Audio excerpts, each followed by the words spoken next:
I got borderline frustrated, said something on the air, and woke up the next morning to a tweet from Sergio Romo about me to let the kids play. I went to the Twins clubhouse and he didn't want to speak to me. So the only rivalry I have with a Major League Baseball player is because of this rule, and it's Sergio Romo. So if anybody sees Sergio Romo in the wild, please let him know Jason Benetti thinks the kids should play. With that as an introduction, whether he wanted it or not, we welcome the work of Scott Powers, Mallesh Pai, Andrew Schaefer, and Jacob Hahn. Whose podcast I was once on. Welcome, Jacob. Thank you, Jason. My name is Jacob Hahn, and alongside my professors from Rice University, Scott Powers, Mallesh Pai, and Andrew Schaefer, I am very proud to be presenting on the 2-foot rule. So to start things off, this project was inspired by the new Major League pickoff rules put in place before the 2023 season. Mainly the rule limiting pitchers to 2 legal disengagements per plate appearance. A disengagement, of course, is defined as any time the pitcher steps off the rubber, whether that's to attempt a pickoff, fake a pickoff, or simply to step off and collect himself. After the 3rd disengagement in a plate appearance, all the runners advance 1 base, just like a walk. If for whatever reason a runner advances in the middle of a plate appearance, the disengagement counts reset back to 0. As you can see by the table at the bottom of the screen, this rule had a fairly significant effect on the run game, with the frequency and success rate of pickoffs and stolen bases jumping from 2022 to 2023. What this rule also did is limit the number of states that the plate appearance can go to a finite number, creating a new risk-reward framework for attempting to pick off a runner. So we were very interested in looking into this new risk-reward framework and trying to determine how runners can determine an optimal lead distance in order to maximize the run expectancy of their team. We also wanted to evaluate how well runners select their lead distances and how many runs they cost their teams by not following the optimal behavior. Our main finding is what we like to call the 2-foot rule, that says that after each disengagement, a base runner should extend their lead by about 2 feet in a typical scenario.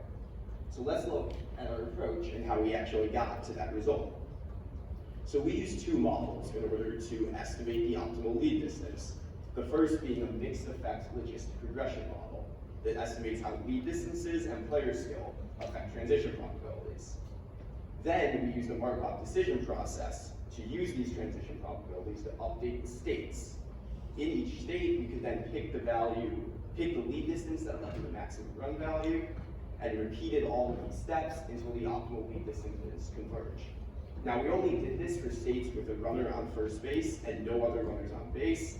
In all other scenarios, we simply kept transition probabilities at the same observed level that they occurred in the 2023 season. So looking into this mixed effects model, the inputs we used here were lead distance, disengagements, the count and outs, as well as player skill.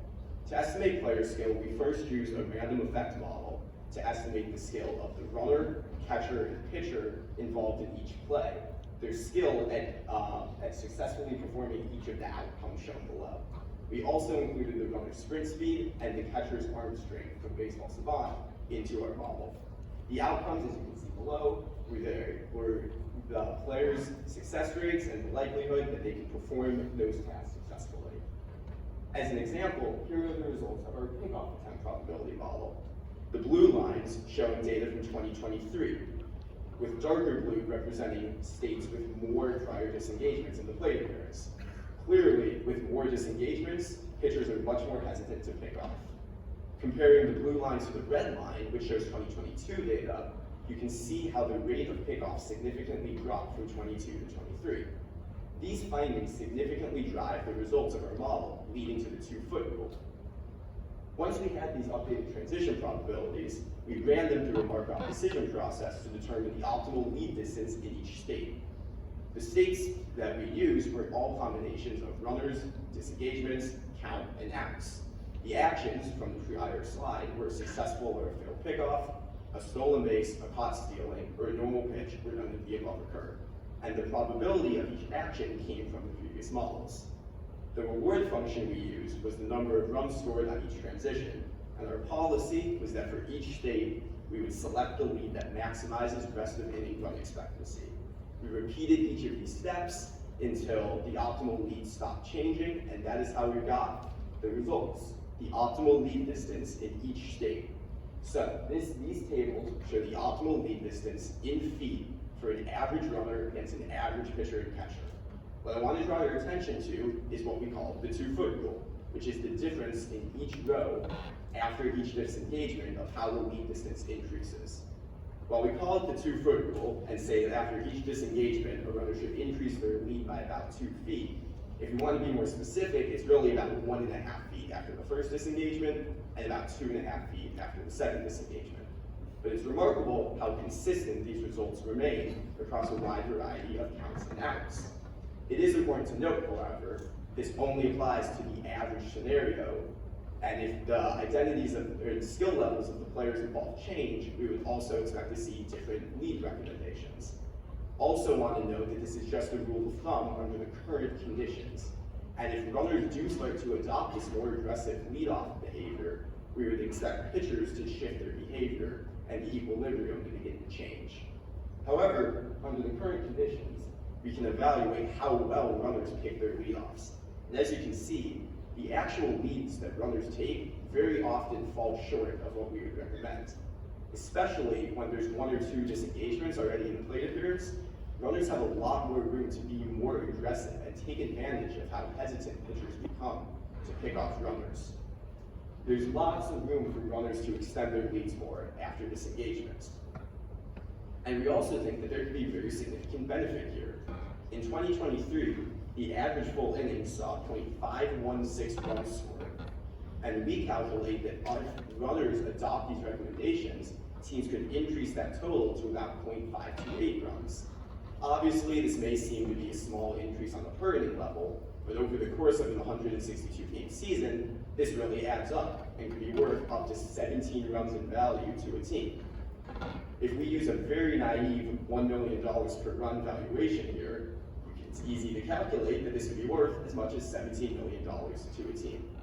Now, obviously, that's a very naive estimation and a very loose estimate, but it's very clear that there's some value to be gained here, and that hopefully we begin to see runners take more advantage of this, of pitchers' hesitation to pick off. Not only will it lead to more offense, but we also think it should lead to a more entertaining brand of baseball, with pitchers wasting fewer pickoffs when runners take short leads, and also just overall causing more action on the base paths. So I want to thank Major League Baseball for the access to this cool leadoff distance data set, as well as Saberseminar for the opportunity to present. Thank you.